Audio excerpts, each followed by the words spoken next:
میں اس موقع پر یہ ضرور کہنا چاہتا ہوں کہ پاکستان تحریک انصاف کے جو چیئرمین جیتے ہوئے ہیں اور وائس چیئرمین، ان کے اوپر حکومت نے پوری طریقے سے پولیس کو استعمال کر کے اور حکومتی طاقت کو استعمال کر کے ان کو دبانے کی کوشش کی ہے۔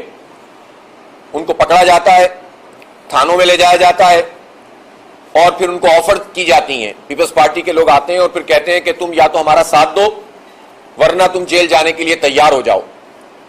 جو لوگ گھروں پہ نہیں ملتے ان کے گھر والوں کو اٹھایا جا رہا ہے۔ یہ طریقہ ٹھیک نہیں ہے، یہ آگ سے کھیلنے والا کام ہے جو پیپلز پارٹی یا حکومت سندھ کر رہی ہے۔ وہ یہ سمجھتے ہیں کہ اس کے ذریعے سے وہ اپنی اکثریت قائم کر لیں گے، تو آج تو پوری دنیا کے سامنے یہ بات واضح ہو گئی کہ وہ سب کچھ کرنے کے باوجود کراچی کے میئر کے لیے اکثریت ان کے پاس نہیں ہے۔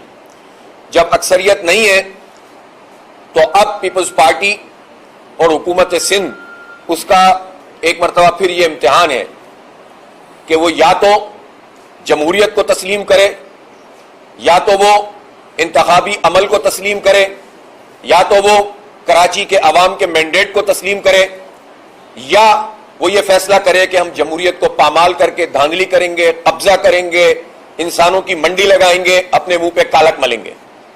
فیصلہ تیرا تیرے ہاتھوں میں، دل یا شکم۔